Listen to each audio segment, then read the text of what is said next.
So there it is, guys. It was a momentous few moments for many across North America today as they got to see the effects of that solar eclipse. Not everyone had the benefit of clear skies, but many in the eclipse's path got to see the world go dark during the day.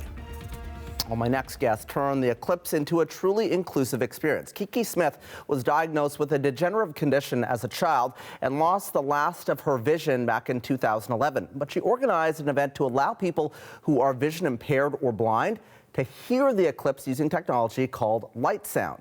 She joins me now from Rochester, New York. So Kiki, describe what this was like experiencing the eclipse, hearing it. Hi, thank you so much, Travis. I'm still reeling. I still feel like I'm having an out-of-body experience today to have, in community and in concert with all our friends and family, to have listened to the descent of the light through the sonification device, the LightSound box that Harvard and the LightSound Project have created. It was wild. The suspense was killing me because as we moved closer and closer to 3:20 p.m. here, Eastern Standard Time, the tones that we could hear over the speaker system, it would almost like quiver before it descended to the next tone, the deeper note of the clarinet. And we could simultaneously hear like this, the birds were calling each other to rest. They were getting, come home, it's getting dark. And I could feel, you could feel the temperature drop so rapidly. And we were just waiting there for the next tone, the next sound of the next piece of darkness, the next sliver of light to recede until we finally got that absolute silence. Oh, wow. Of totality. So, you know, the team was telling me about this technology today and about this story, and I said, well, how does this actually work? And they were telling me about this LightSound box. That's what you've got in your hands there. Tell me about that. Yes. and how this made everything possible. So the LightSound device was started in 2017 at Harvard, and they've been improving the technology, and they will continue to do so. But it's a device both to collect data about the science of what is perceived through the light sensor on the backside, as well as to sonify that light change, to turn it into sound, so that we who have vision loss can actually hear the changings of the tone. There's a simple power switch. This is a rechargeable unit. And as I'll have to turn on a light source here. Turn flashlight on. As Oh, I heard a little bit, yeah. that's the sound of Texas today, not Rochester. Nice and bright and sunny. And as the moon moved in front of the sun, it got dark, deeper and deeper, and you just kept waiting to hear it go darker. Huh. So what was this? Well, Until we had you told that me your clicking of that silence. Yeah, you told me your reaction. What was the reaction like from the folks that you invited to this listening party? And how many people did you have there, by the way? Well, we're estimating that there were over 600 people there with us in person, but we also had a live global broadcast that was audio interpreted, incorporating this LightSound device and augmenting it with trained human audio description. I think that, there were children playing through it like they had no idea what was going on. And then everybody else was, I could just feel the intake of breath, and everybody was oohing and eyeing, and it all sort of happened at once. All of these senses, you could feel the temperature drop. You could hear the LightSound box.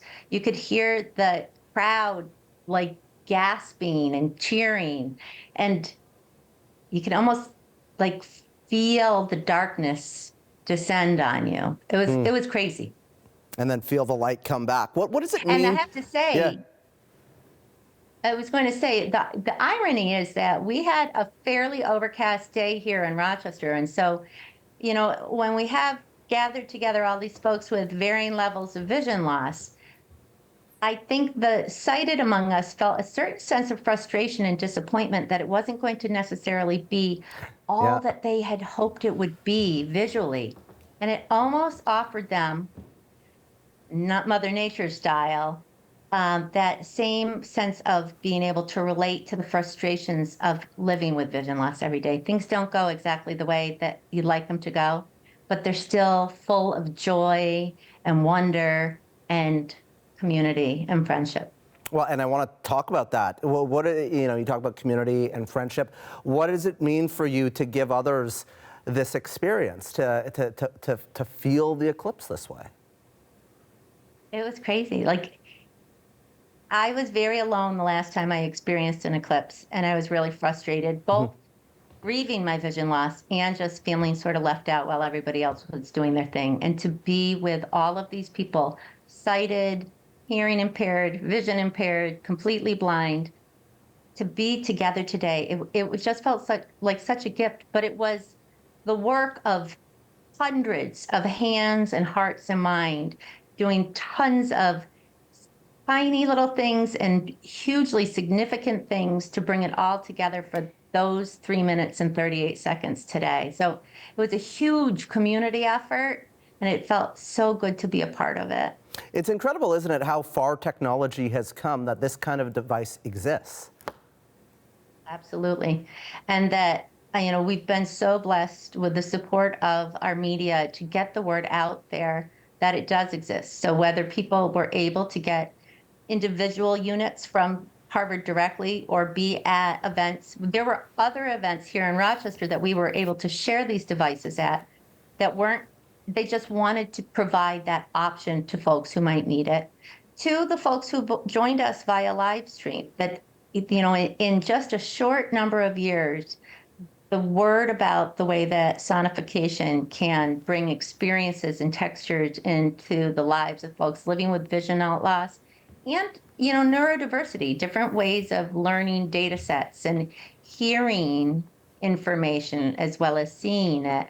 It's really hopeful for the future of young scientists who live with all sorts of learning styles and challenges in their lives that doesn't have to be off the table or off the menu of careers to become an astronomer someday. Yeah. If you can't see. When you remember back to this moment, to this experience, what are you going to remember? What was the highlight for you? I think it was truly the sound of the crowd around me. I mean, it was just that it was like a musical composition, because I had the human voices of that emotion of their own personal experiences, with the music of technology through the LightSound box, with the stilling of nature, and all of it together. It wove together in this rich texture of sound that I kind of just felt blanketed with in the moment, and just felt incredibly grateful and blessed to be part of that moment. And we feel privileged that you are sharing it with us here on Canada Tonight. Kiki, appreciate the time. Travis, thank you so much.